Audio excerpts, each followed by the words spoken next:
आए हाय ओए होए आए हाय ओए होए अकलड़ी बदोबदी मौका मिले कदी कदी कल नहीं किसे न वेखी मजा लइए अजदा अजदा। अच्छा, इस गाने से उन्होंने तो बहुत ज़्यादा पैसा कमाया। आप ये बताएं कि उन्होंने आपको कितना हिस्सा दिया? कुछ भी नहीं दिया इस हवाले से तो ये गलत हरकत है। पैसे हमेशा से मेरे पे मेहरबान रहे कि मुझे लगता था कि मैं दुनिया की सबसे बेकार तरीन लड़की हूँ और स्टार्टिंग में बिल्कुल भी मेरी फैमिली ने मेरा साथ नहीं दिया। चाहत सब बेसुरे हैं, ये हैं वो हैं, आप कैसे देखती हैं उनको? वॉट एवर वो बेसुरे हैं, क्या फ़र्क पड़ता है, वो अच्छे इंसान हैं। लेकिन मैंने कमेंट किया, चाहत साहब ने रिस्पॉन्स किया, फिर चाहत साहब इनबॉक्स आए। मुझे डांस नहीं आता लेकिन उस दिन जितना डांस आता था मैंने किया। अच्छा। कर दिया मैंने। अच्छा। जितनी जोर से आ रहा था मैं कर रही।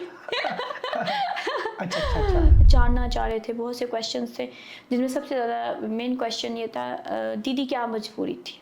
और वो आगे बढ़े, उन्होंने बहुत पैसा कमाया लेकिन अभी भी उन्हें उन्हें थोड़ा सा ख्याल होना चाहिए था। उन्होंने मतलब 1 रुपया भी नहीं दिया, ऐसा कुछ भी नहीं किया। अच्छा, मोहब्बत जो है वो ज़िंदगी में एक दफ़ा होती है या बार बार भी हो सकती है? मुझे तो एक दिन में जो है ना वो 4 बार हो जाती है। औरत जो है वो आज़ादी चाहती है। आप बताना चाहेंगी कि औरत क्या आज़ादी चाहती है? पहले था कि औरत जूते खाती थी, आपकी नज़र में वो औरत ही नहीं, माजरत के साथ वो गश्ती है।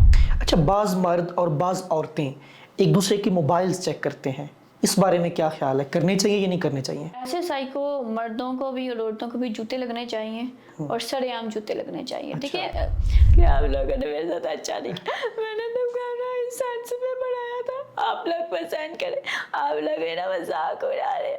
अस्सलाम वालेकुम मेरे अपने लोगों, खुश आमदीद। आज पॉडकास्ट में मेरे साथ बड़ी ज़बरदस्त शख्सियत मौजूद हैं। वो एक्टर हैं, वो मॉडल हैं और पिछले दिनों चाहत फ़तेह अली ख़ान के हवाले से उनको सोशल मीडिया सारिफीन की तरफ से शदीद ट्रोलिंग का सामना करना पड़ा। मेरे साथ मौजूद हैं वजदान राव। मैडम खुश आमदीद। थैंक यू जी, बहुत शुक्रिया।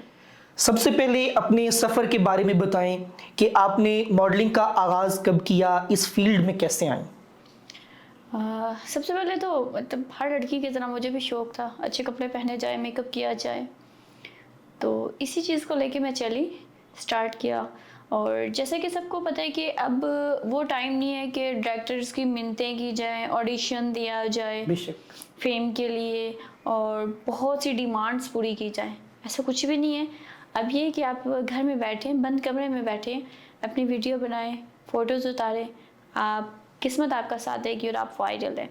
तो मेरे साथ भी कुछ इसी तरह था से हुआ कि मुझे शौक़ था फ़ोटोज़ वगैरह का, तो मैं अपने अकाउंट्स पे शेयर करती थी। वो करते करते जो है छोटे मोटे प्रोजेक्ट वगैरह किए, तो करते करते आज आपके सामने मौजूद हूँ।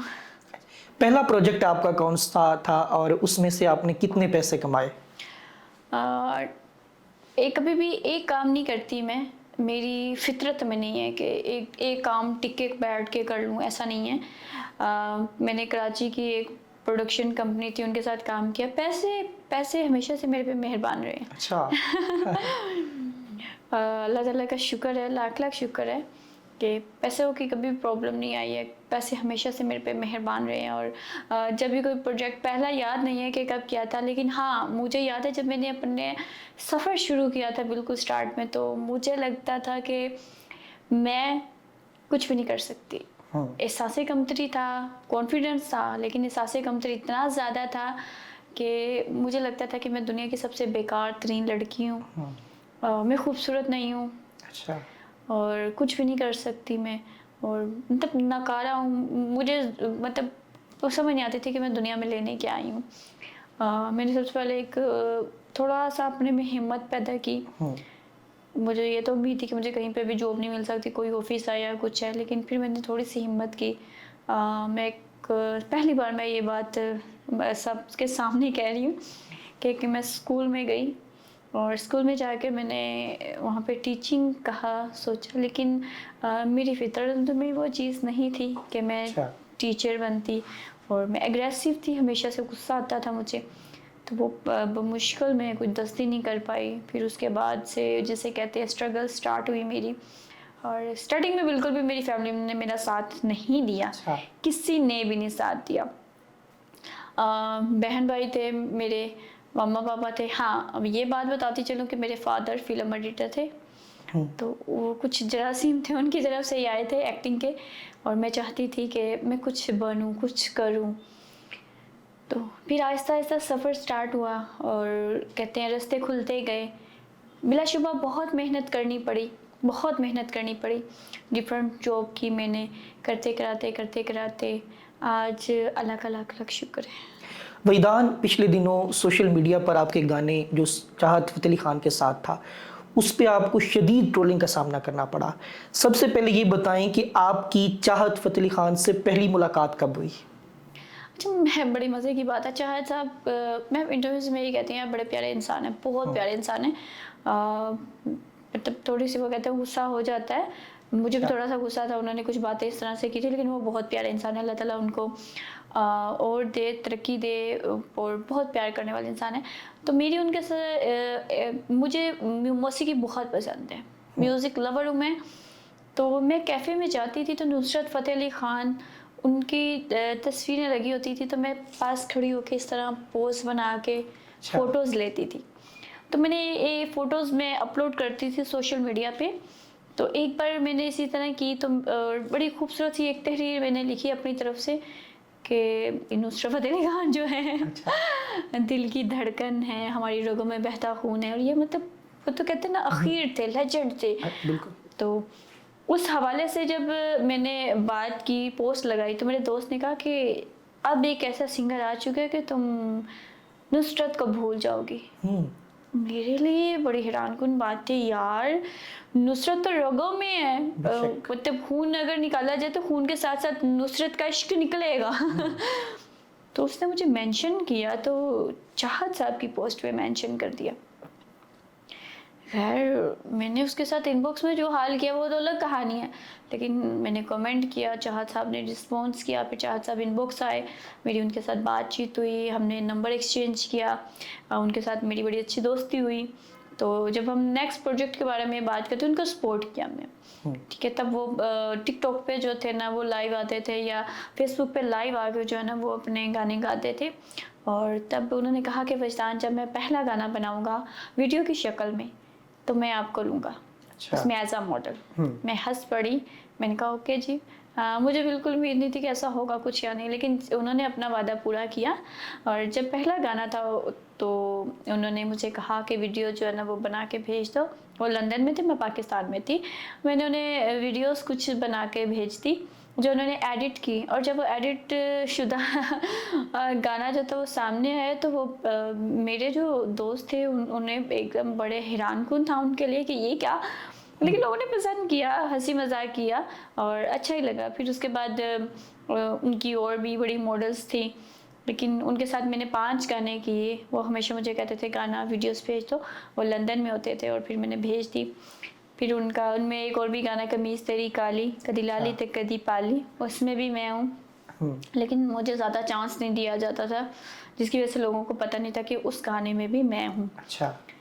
फिर वो पाकिस्तान आए, उन्हें रिसीव किया, उन्हें रिस्पेक्ट दी हमने बहुत ज़्यादा कि अल्लाह ताला ने उन्हें उम्र के इसी समय उनकी मेहनत काम आई। उन्होंने 8 साल मेहनत की, अल्लाह ताला ने उनको फल दिया, उनको फेम मिली, उनको पैसा मिला, तो उन्हें फिर रिसीव किया। फिर हमने एक गाना था मेरे दिल दी टल्ली, वो हमने शूट किया, हमारे ही घर पे शूट किया, तो वो भी अच्छा रिस्पॉन्स गया। फिर उसके बाद चाहत साहब अपने घर में शिफ्ट हो गए। तो फिर कुछ दिन पहले, ईद से कुछ दिन पहले मुझे मैसेज आया कि वजदान ईद का गाना करना है। तो मैं थोड़ा सा हिचकिचा रही थी, मैं नहीं करना चाहती थी वो गाना। तो मैंने अपनी बहन से कहा कि तुम मेरे साथ चलो। अच्छा। तो उसने 2 दिन मुझे इनकार किया, पहले कहती नहीं मैं नहीं जाना चाहती, मैं नहीं चाहती। फिर आखिर एक दिन कहती चलो चलते हैं। तो फिर चाहता हमने कहा कि ओके ठीक है मैं आ रही हूँ। फिर हम गए वहाँ पे, शूटिंग की, यानी गाना लगा था, और उसमें मुझे डांस नहीं आता, लेकिन उस दिन जितना डांस आता था मैंने किया। अच्छा। कर दिया मैंने। अच्छा। जितनी जोर से आ रहा था मैं कर रही। अच्छा।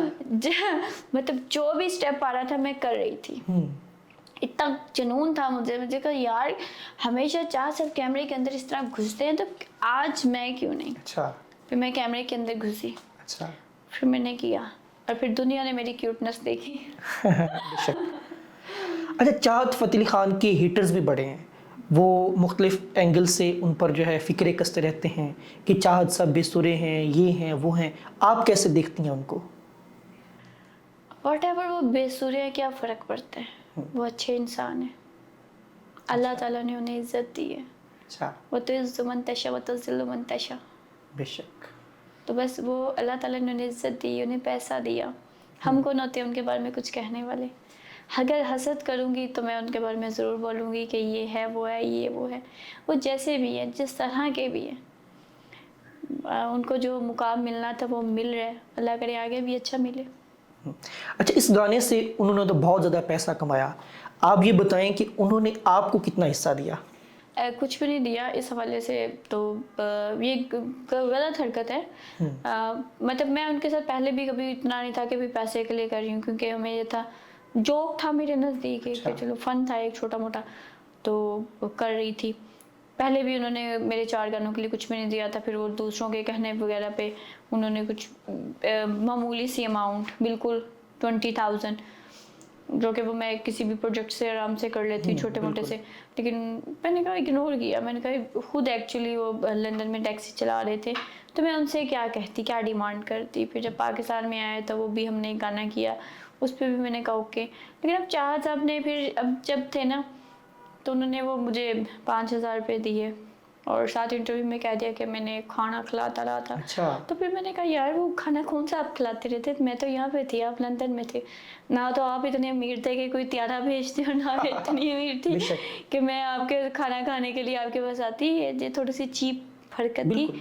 और रिएक्ट किया मैंने, नो डाउट मुझे भी गुस्सा आया था, मैं इंसान हूँ, मुझे बुरा लगा। 1-2 इंटरव्यूज़ में मैंने कहा, मैंने एक वीडियो भी अपलोड की जिसे लोगों ने, बहुत ज़्यादा लोगों ने देखा कि यार गलत बात है, खाना पीने पे बात नहीं है। आप माशाल्लाह मेरे घर 25 दिन रह के गए हो, मेरे मेहमान थे, हालांकि मेरी फैमिली नहीं थी एग्री इस हवाले से, लेकिन मेरा सिर्फ और सिर्फ ये कहना था कि उन्हें अगर हम थोड़ा सा सपोर्ट करते हैं, वो आगे बढ़ते हैं, तो हमारा क्या आ जाता है, कुछ भी नहीं होता। वो तो आगे बढ़ जाए, और वो आगे बढ़े, उन्होंने बहुत पैसा कमाया, लेकिन अभी भी उन्हें थोड़ा सा ख्याल होना चाहिए था। उन्होंने मतलब 1 रुपया भी नहीं दिया, ऐसा कुछ भी नहीं किया। ये तो ज़्यादती है। डेफिनेटली ज़्यादती है, और बहुत वो ज़्यादती है, लेकिन कोई बात नहीं, वो ऊपर बैठा देख रहा है।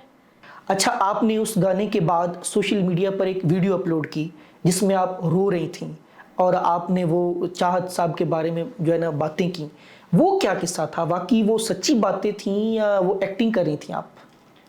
एक्चुअली मैं और मेरा भाई बैठे ना कमेंट्स देख रहे थे, जो कि इंडिया से बहुत ज़्यादा आए थे। अच्छा। मुझे कुछ दिनों बाद एहसास हुआ कि बहुत गाना वायरल हो रहा है इंडिया में, बिल्कुल। और इंडिया की फ़ैन फॉलोइंग जो थी ना, वो एकदम से बढ़ गई।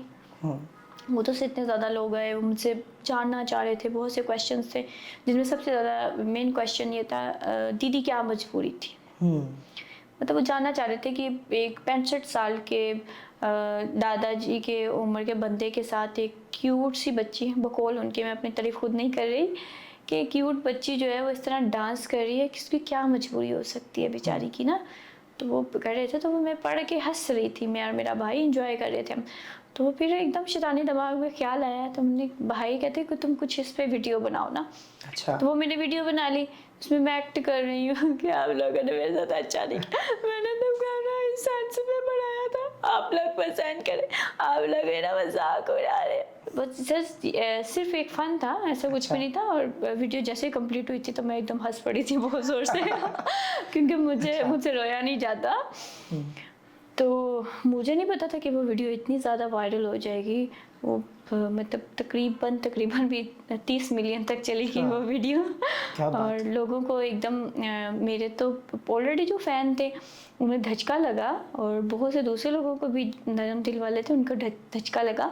उन्होंने चाहा सबको एकदम से कॉल्स करना शुरू कर दी कि वह जान क्यों रो रही है, क्या प्रॉब्लम है, उसके साथ क्या हुआ जो वो रो रही है। तो इसकी वजह से मेरी और शाहद साहब की थोड़ी से इख्तलाफात हुए, और उन्होंने सख्त लहजे में मुझसे बात की। तो मैंने बात तो खैर सख्त लहजे में नहीं की, लेकिन फिर उन्होंने कि 2 इंटरव्यूज़ में कुछ फ़ज़ूल बातें की, फिर उसका मैंने रिस्पॉन्स दिया और फिर मैंने इंटरव्यूज़ में क्लियर की बातें कि ये इस तरह से बात है। अच्छा, अच्छा उनके अंदाज में कोई गाना तो सुनाएं।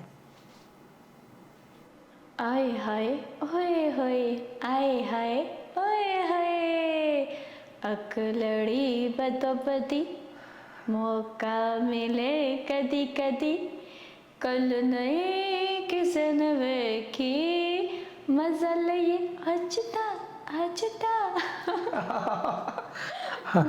अच्छा वजदान, अब जो है मौजू बदलते हैं और आप ये बताएं कि मोहब्बत के बारे में आपका क्या ख्याल है? खुले अल्फाज में बोलूँ, मोहब्बत चुतियापा है। हम्म, लोग मोहब्बत करना चाहते हैं, औरत है या मर्द है, वो मोहब्बत करना चाहते हैं लेकिन नहीं कर पाते। मैं किसी से मोहब्बत करती हूँ और वो भी मुझसे मोहब्बत करेगा, वो डरेगा कि मैं धोखा ना दे दूँ, मैं डरूँगी वो धोखा ना दे दे। इस डर की वजह से हम एक दूसरे के साथ मुखलिस ही नहीं हो सकते। हम वो कहते हैं ना, अपनी कहानी को मुकम्मल करने से पहले ही एक दूसरे को बेशक। धोखा दे देंगे, सिर्फ इस डर से कि अगर इसने मुझे पहले धोखा दे दिया तो मैं टूट जाऊंगी, मैं उससे पहले धोखा दे देती हूँ। इसी चीज़ ने हमारे अंदर का जो डर है कि अगला बंदा हमारे साथ मुखलिस नहीं है, सही है। इसी डर ने हमसे मोहब्बत करने का, सच्ची मोहब्बत करने का हक छीन लिया है। मोहब्बत नहीं कर सकती। मैं चाहती हूँ कि मैं मोहब्बत करूँ, मुझे डर लगता है मैं मोहब्बत करूँगी अगला बंदा मगरूर हो जाएगा, मुझे छोड़ देगा, मुझे अपना आदी बना के कहीं चला जाएगा, मैं टूट जाऊँगी, मेरी ज़िंदगी ख़त्म हो जाएगी, मैं दोबारा से शायद मूव ऑन ना कर सकूँ। इसी डर की वजह से मैं मोहब्बत नहीं करती। अच्छा मोहब्बत जो है वो ज़िंदगी में एक दफ़ा होती है या बार-बार भी हो सकती है? मुझे तो एक दिन में जो है ना वो 4 बार हो जाती है।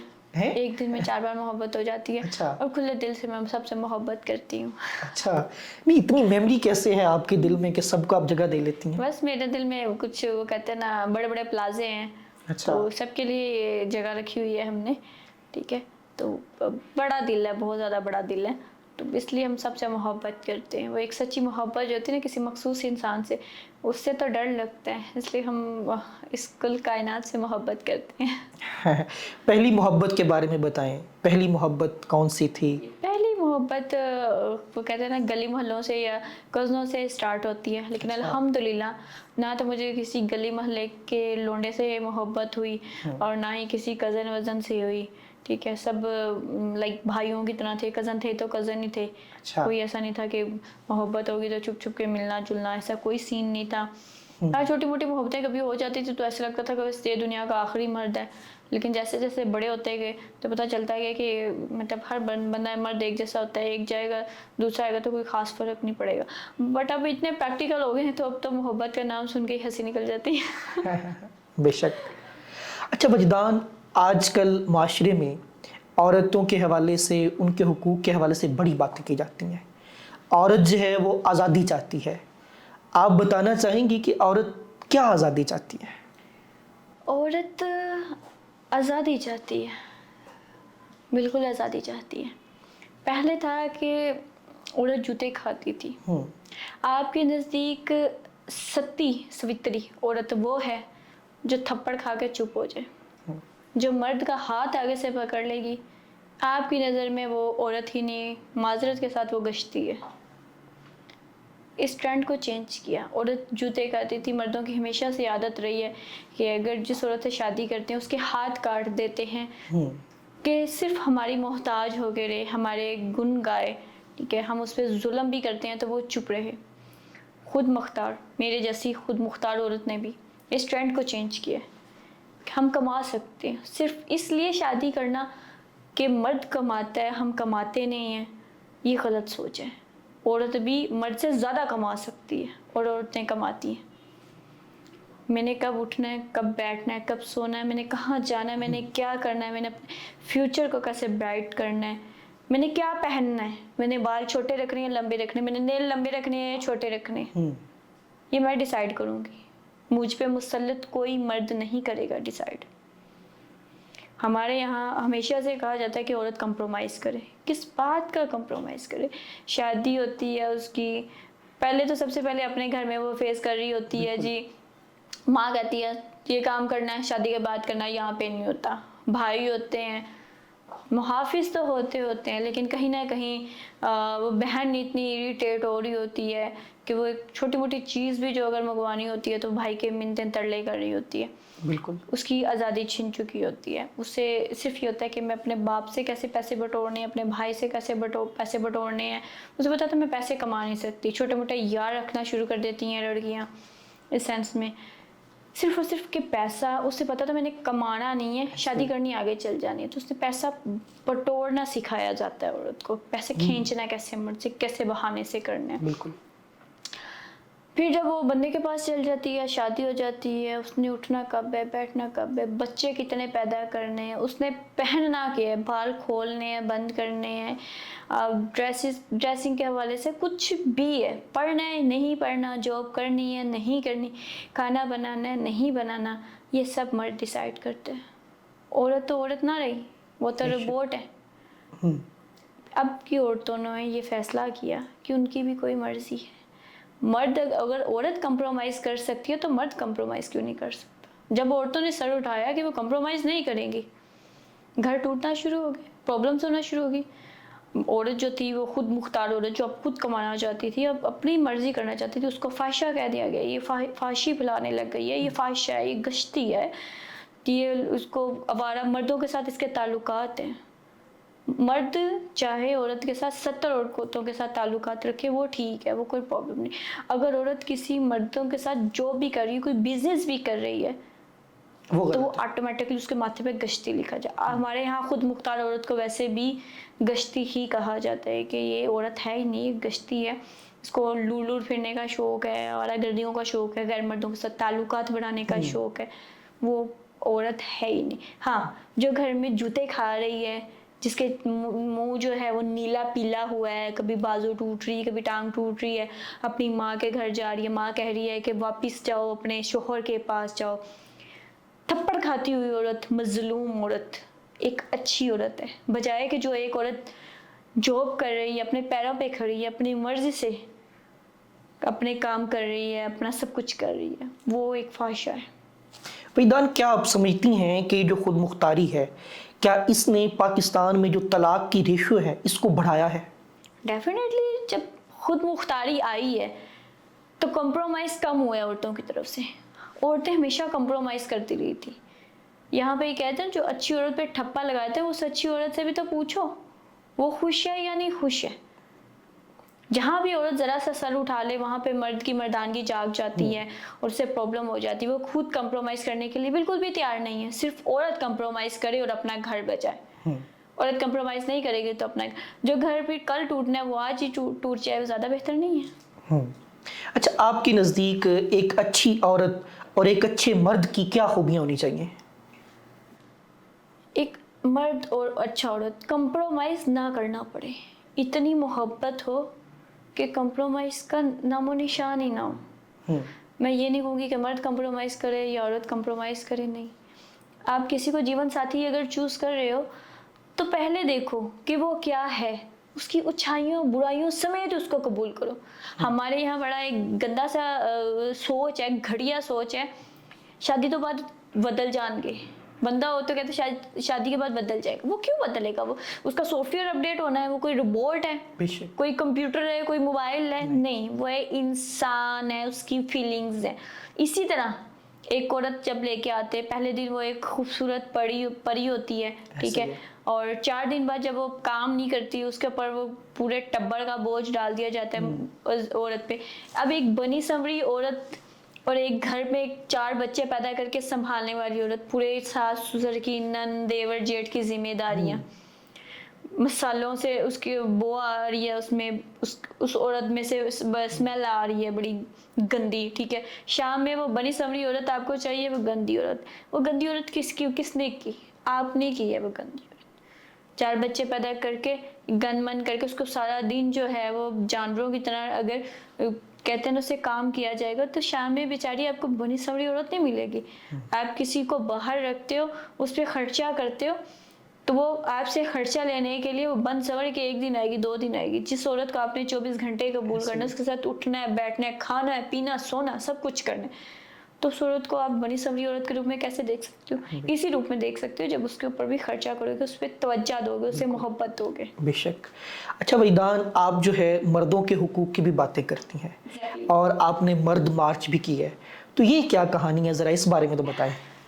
कहीं ना कहीं मर्द भी मजलूम है। अच्छा। मर्द मर्द सबसे पहले मैं ये कहूँगी, मर्द इंसान है, उसको इंसान समझा। मर्दों के ऊपर ठप्पा, मर्दों को कह कह के कि तुम जानवर हो, जिनसी दरिंदे हो, भेड़िए हो, तुम रेपिस्ट हो, ये हो वो, तुम्हारी नजरें झुक ही नहीं सकती, वो मर्दों ने खुद पे अप्लाई कर लिया है। कि औरत अपना जिस्म छुपाए, हमने अपनी नजरें नहीं छुपानी। मर्दों ने खुद पे अप्लाई कर दिया। कहीं ना कहीं मर्द पिस रहा है, बहुत ज़्यादा पिस रहा है, वो कुर्बानियाँ बहुत ज़्यादा देता है, ठीक है, एक बाप की सूरत में, एक भाई की सूरत में, एक शोहर की सूरत में, लेकिन उनकी कुर्बानियों का कहीं पे जिक्र नहीं है। औरत मजलूमियत का ढंडोरा पीट के मजलूम बन जाती है, लेकिन मर्द बोल नहीं सकता, उसकी मर्दानगी है। मर्द रो नहीं सकता, मर्द रोते नहीं है। क्यों नहीं रोते? वो पत्थर के थोड़ी ना, इंसान है, जज्बात रखते हैं, गोश्त पोश्त के बने हुए हैं, तो क्यों नहीं रो सकते? उन्हें हक देना चाहिए कि वो रोएं, बजाय कि अगर उसके सामने बाप का जनाजा पड़ा, माँ का जनाजा पड़ा, तो उसको फूट फूट के रोने दो। उसको गले लगा के ये कहना है कि तुम मर्द हो, रोना नहीं है, उसके जब्त का जो है इम्तिहान लिया जा रहा होता है। तो ये सारी चीज़ें बड़ी तकलीफें होती हैं मर्दों से। सबसे पहले आप भी मर्द हैं, मैं भी मजलूम है आप। लोड खा के लड़कियां ब्लॉक कर देती हैं आप लोगों को, यार ये बड़ी गलत बात है, ऐसे मत किया कर। सारी औरतों को लोड खाएं, मर्द बड़ी प्यारी चीज़ है, लोड खिलाते हैं, दिल खोल के लोड खिलाते हैं, तो ऐसे मत किया करें। हाँ, माँ बाप से एक रिक्वेस्ट करूंगी कि आप उतनी बच्चे पैदा करें जितनी शादियां कर सकते हैं। 4 बेटियां पैदा करने के बाद इनकी जिम्मेदारी डाल दी जाती है एक भाई पे। बेशक। भाई की जवानी खराब हो जाती है। खुदा के लिए ऐसा मत करें। औरतें भी, बीवियां बड़ा जुल्म करती हैं, खुद तो मजलूम होती है, लेकिन ये पूरा बदला लेती है। बेचारे बंदे को जो है ना, वो लंडे की टी शर्ट्स ले देती, पैंटें ले देती, खुद ब्रांडेड ड्रेस पहनती है। ये जुल्म है। बोलो, ये ऐसे नहीं कहो, बोलो, आप बोलो कि लब आज़ाद है तेरे। तो जब तक मर्द खुद नहीं बोलेंगे, मैं कितना उनके लिए बोल सकती हूँ? जहाँ तक होता है मैं उनके लिए बोलती हूँ। इस सूरत हाल से ये लगता है कि आप खलील रहमान कमर की सपोर्टर हैं।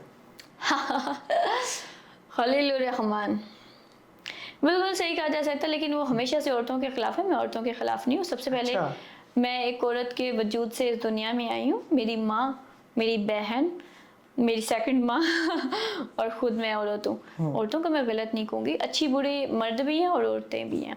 मैं खलील रहमान तो हमेशा मर्द के खिलाफ बोलते हैं, मैं ऐसा बिल्कुल भी नहीं कहूँगी। दोनों मजलूम भी हैं, अच्छे बुरे कैटेगरी दोनों में हैं।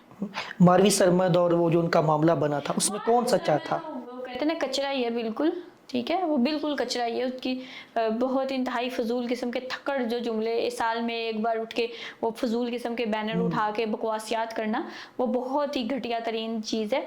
आप जिनके लिए बात कर रहे होते हैं, उनके पास तो मोबाइल ही नहीं है। सिंध के पसमानदा इलाकों की बात कर लें, बलूचिस्तान के पसमानदा इलाकों की बात कर लें, या ऐसे इलाकों में बात कर लें, लाहौर में भी हैं, बहुत सी जगहों पे, वहाँ पे औरतों के पास मोबाइल नहीं है। आप प्ले कार्ड उठा के क्या कर रही हो? आपने आवाज़ उठानी है, उन इलाकों में जाओ, उन औरतों से मिलो, उनके मसाइल सुनो, उनको मेडिकल के हवाले से किया जाए, औरत को बच्चे पैदा करने वाली मशीन बनाया गया, इस हवाले से अवेयरनेस दी जाए उसको। बिल्कुल चीज़ ये है, ये काम करे, उनको तालीम देनी है, उनके लिए कुछ करो।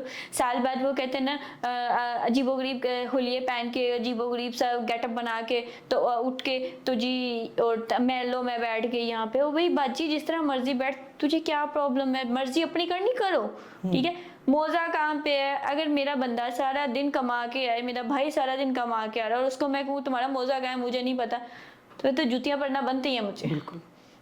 अगर एक बंदा कमा रहा है, सर्दी, गर्मी, बरसात, खिजा, हर मौसम में वो कमा रहा है बेचारा, और उसको आप शाम को कहो कि अपना खाना खुद गर्म कर लो, तो ऐसी तो वो तो औरत ही नहीं है। उसको तो औरत कहना औरत के नाम पे धब्बा है। ऐसा नहीं है। मर्द अगर आपके लिए कमा के ला रहा है, कहते हैं मर्दों की सैलरी पे तो औरतों का ही कंप्लीटली हक होता है। मर्द अपनी सैलरी अपने बच्चों पे, अपनी बीवी पे खुद तो वो कहते हैं ना, बस मेरे को है, लेकिन वो है शर्ट जो होती है ना, वो पता नहीं उसने कितनी बार पहनी होती है, लेकिन वो नहीं बोलता। तो फिर अगर औरत खाना ताज़ा बना के भी दे देगी तो मेरा नहीं ख्याल इसमें कोई हर्ज है। अच्छा, बाज़ मर्द और बाज़ औरतें एक दूसरे की मोबाइल्स चेक करते हैं, इस बारे में क्या ख्याल है, करने चाहिए या नहीं करने चाहिए? ऐसे साइको मर्दों को भी और औरतों को भी जूते लगने चाहिए और सरेआम जूते लगने चाहिए। अच्छा। देखिए, प्राइवेसी जो है ना, मर्द हो या औरत हो, मियाँ बीवी की भी ना, एक कहते हैं ना, प्राइवेसी चीज़ होती है, कंफर्ट जोन होता है, उसको मेरा नहीं ख्याल के करना चाहिए, क्रॉस करना चाहिए। इजी रहना चाहिए, ट्रस्ट कर ले, जिसने धोखा देना है उसने देना ही देना है। आपको लगता है कि घर में बैठी हुई पर्दे में और सात दीवारी में बैठी हुई औरत है, अगर उसने धोखा देना, उसने घर से भागना है, उसने हर सूरत भागना है। बिल्कुल। वो कुछ भी नहीं देखेगी, वो भागेगी। एक खुद मुख्तार औरत जो जॉब कर रही है, मर्दों में उठ रही है, बैठ रही है, उसने नहीं भागना तो उसने नहीं भागना। जिसने धोखा देना उसने हर हाल में दे देना है। तो ये अपने आप को साइको करने वाली बात होती है कि आप चेक कर रहे हो और किसी के मोबाइल ये होते हैं। मर्द अब बाहर ताल्लुकात रखते ही रखते हैं, बहुत से मर्दों की बात करूं मैं, जो अफोर्ड कर सकते हैं वो रखते ही रखते हैं। गलत बात है, ये बहुत गलत बात है। तो फिर अगर वो ये समझते हैं कि उनकी बीवी ताल्लुकात नहीं रख रही, आप किसी की औरत के पास जा रहे हो रंग रलियां मनाने, आपके घर में भी कोई आता है पीछे से, ये भी ध्यान रखा करो। बेशक। अच्छा वजीदान, आप क्या समझती हैं कि एक लड़की, एक औरत जो सोशल मीडिया पर है, वो कितनी महफूज है? औरत जब तक चाहे वो महफूज है। औरत चाहे वो महफूज है, अगर ना चाहे तो वो महफूज नहीं है। अगर आप सोशल मीडिया पे आ रहे हो तो आपको दिमाग और दिल बहुत बड़ा चाहिए। अगर आपके पास ये दोनों चीज़ें नहीं हैं तो आप घर में बहुत अच्छी लगती हैं, प्लीज़ वहाँ पे सोशल मीडिया पे मत आइए। जब तक आप कुछ नहीं चाहेंगे कुछ भी नहीं होगा। लोगों का काम है भौंकना, बहुत भौंकना, ठीक है, उन्हें भौंकने दें। खुद काफिले चलते हैं, कुत्ते भौंकते हैं। अब आपने डिसाइड करना है आप काफिला हो या कुत्ता हो। सोशल मीडिया पर हर आने वाली औरत को बेहया कहा जाता है, ऐसा क्यों है? हाँ, जो हमारे जैसे खुद मुख्तार औरतें हैं, जो कि फोटोज वगैरह लगा रही होती हैं, जिन सब कुछ सामने होता है, ठीक है, वो बेहया है। हाँ, जो इनबॉक्स में छुप के अपने एहसास जाहिर कर रही हैं, लोड ले रही हैं, होटलों में छुप छुप के मिल रही हैं, वो बाहया है। कर रही हैं, छुप के कर रही हैं। हम जैसे बगैर दुपट्टे के अगर सामने आ जाए तो लाइक हमारे पे टैग लग जाता है कि दैट गश्ती है। आपको कभी ऐसे मैसेजेस का, ऐसी सूरत हाल का सामना करना पड़ा हो? डेफिनेटली बहुत। मेरा पब्लिक नंबर है मेरा व्हाट्सएप, मैसेजेस आ रहे होते हैं, बाकायदा रेट लग रहे होते हैं। अच्छा। पेड मीटअप की बातें की जा रही होती हैं, रेट कितना, अक्सर रिकमेंड्स भी आ रहे होते हैं कि जी आपका एक नाइट का रेट क्या है। तो मैं बड़ा प्यारा जवाब देती हूँ, मैं कहती हूँ यार वही है जो आपकी माँ बहन के। आपको लगता है ना कि औरत नाइट पे जाती है, तो फिर आपकी माँ बहन भी जाती होगी ना, तो उसका जो रेट है वही हमारा रेट है। तो फिर उन्हें ये बात बड़ी चुभती है कि हमारे घर में तो वो जो 7 पर्दों में बैठी हुई है वो बड़ी पर्दा, बड़ी नेक, कोई शरीफ सत्ती सवित्री है, उसके बारे में इस तरह की बात करती है।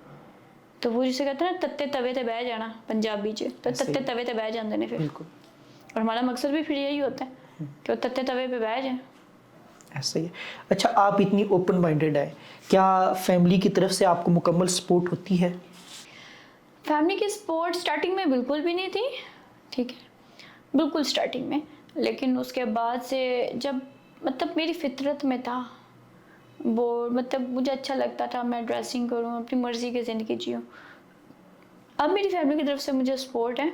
अब मैं चूँकि मेरी कभी कंप्लेन नहीं गई अच्छा। घर पे कोई, या मैं इस तरह की कोई हरकत नहीं करती। मैं इतनी बोल्ड होने के बावजूद भी मैं किसी भी तरह से किसी नशे वाली चीज़ को यूज़ नहीं करती, चाहे जैसी भी गैदरिंग हो। और मतलब लाइक प्राइवेट पार्टीज़ में जाना, ये एक स्टेटस सिंबल होता है कि जी हाई क्लास लोग हैं, वो शीशा पी रही हैं लड़कियां। तो हमारी एज होती है ना, कोई नई नई आती है ना, कोई दर्दों से भी उठ के आए, छोटे इलाकों से भी उठ के आए, तो सबसे पहले अपने आप को मॉडर्न जाहिर करने के लिए शीशा पीती हैं। ऐसे है। लेकिन अल्हम्दुलिल्लाह मैं ऐसा नहीं करती हूँ, और किसी भी किस्म की कोई भी चीज़ इस तरह की यूज़ नहीं करती मैं, और कुछ पीती बुलाती भी नहीं हूँ अल्हम्दुलिल्लाह मैं, ठीक है। प्राइवेट पार्टीज़ में भी नहीं जाती हूँ, एक करम अल्लाह का, शुक्र अल्लाह का। अच्छा वेदांत, आपने पिछले दिनों टैटूज बनवाए अपने जिस्म पे, तो कहा जाता है कि ये हराम है। क्या आप पर किसी ने ये फतवा लगाया है? हराम तो बहुत कुछ है। मदरसे में बच्चों के साथ ज्यादती हो रही होती है। अच्छा। रिश्वत लेना और देना भी हराम है। बेशक। ठीक है, बहुत कुछ हराम है। मेरे टैटू से सिर्फ मैंने तकलीफ उठाई, मैंने किसी को तकलीफ नहीं दी। बेशक। तो मैंने ऐसा कोई काम नहीं किया जिससे किसी को तकलीफ पहुंचे। मैं मानती हूँ मैं गुनाहगार हूँ, लेकिन मेरे काम से, मेरे फेल से किसी को तकलीफ नहीं पहुंचेगी। आप क्या समझती हैं कि आज का जो दौर है मॉडलिंग में, एक्टिंग में आने के लिए, आजकल लड़कियों को किन चैलेंजेस का सामना करना पड़ता है? सबसे पहले तो लड़की खुद अपनी सोच बदले। ठीक है, उसे जब पता है कि वो जिस फील्ड में जा रही है वहाँ पे मर्दों के साथ ही उसका सामना होगा। बेशक। मर्द आपके साथ वैसा ही रहेगा जैसा आप चाहेंगे। आप उसके नीचे बिछेंगी, वो खुश हो जाएगा, वो वैसे ही करेगा। अगर आप स्ट्रोंग हैं तो आपको कुछ भी नहीं कहेगा। ऐसे ही। ये औरतों पे डिपेंड करते हैं। तो ये मॉडलिंग की लाइफ कोई इतनी आसान नहीं है, सोशल मीडिया पे आना कोई इतना आसान नहीं है। बहुत सी बातें वो कहा जाता है मुझे कि तुम बर्दाश्त किया करो तनकीद। मैं क्यों बर्दाश्त करूं? तुम लोग मेरे घर का खर्चा उठाते हो जो मैं बर्दाश्त करूं? ऐसे ही है। मैं तो बर्दाश्त नहीं करती। मैं तो वदू बदू जवाब देती हूँ आगे से। आपको स्ट्रोंग होके आना पड़ेगा। मतलब ये नहीं कि किसी ने आपको थोड़ी सी बात कह दी और आपने स्ट्रेस ले लिया, कोई प्रॉब्लम आ गई आपको, आप सोचना शुरू कर दो। ऐसा कुछ भी नहीं है। आपको ट्रोल भी किया जाएगा, ट्रोल का आपको ये फ़ायदा होगा, आपको फेम मिलेगी। और ये जो हेटर्स होते हैं, हेटर्स की वजह से ही आपको फेम मिलती है। और जो लोग ये बात समझ लेते हैं वो बड़े फ़ायदे में रहते हैं। जो लड़कियां जो होती हैं वो रोना शुरू हो जाती हैं, बस फिर वो नहीं, मतलब इस फील्ड में नहीं चल सकती हैं। अच्छा, आज भी एक गलत मिथ है या सही है, ये आप बताएंगी कि ये कहा जाता है कि इस फील्ड में आने के लिए लड़कियों को गिव एंड टेक करना पड़ता है, इसके बगैर वो आगे सर्वाइव नहीं कर पाती। क्या ये दुरुस्त है? डेफिनेटली वो कहा जाता है, इस हवाले से गिव एंड टेक किया जाएगा। लेकिन मैंने आपको एक बात बताई है कि ये उस सूरत में था जब सोशल मीडिया नहीं था। अच्छा। अब सोशल मीडिया इतना स्ट्रॉन्ग है कि आप बंद कमरे में अपने घर में रह के, आपके पास सिर्फ एक मोबाइल होना चाहिए। आप अपनी वीडियोस डाल रहे हो, अपनी फोटोज लेके अपलोड कर रहे हो, देन ब्रांड आपको खुद अप्रोच करेगा, आपकी डिमांड्स पे अप्रोच करेगा। गिव एंड टेक चला गया बहुत दूर। उसमें लड़कियों को गिव एंड टेक की नहीं ज़रूरत पड़ेगी। लड़कियों को अपना जिस्म नहीं देना पड़ेगा, नापसंदीदा इंसान के साथ नहीं सोना पड़ेगा। आप वायरल हैं, आप कंटेंट अच्छा दे रहे हैं, देन आप आराम से इजीली जो है वो ब्रांड इंजॉय कर सकते हैं। अच्छा, आजकल लोगों को एक वायरल होने की बीमारी है और कहा जाता है कि जो लड़कियां हैं, ख़वातीन हैं, वो वायरल होने के लिए कुछ भी कर लेती हैं, इवन लिबास तक भी उतरने की बातें करते हैं। आपको भी ये बातें सुनने को मिली, आप क्या कहेंगी इस बारे में? जिसे कहते हैं ना, बदनाम होंगे तो क्या नाम ना होगा। बदनाम तो हो जाते हैं, हमारा नाम भी हो जाता है।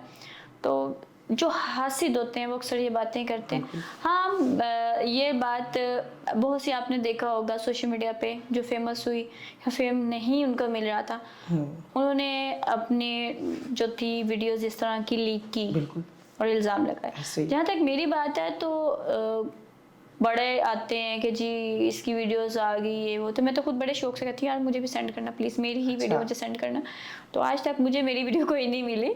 तो ये एक इल्ज़ाम होता है, शायद लोग, मतलब कुछ लड़कियों ने शायद एक रीत डाल दी हुई है कि जैसे ही वायरल होना है तो कोई ना कोई इनका इस तरह की वीडियोस लाजमी आनी है।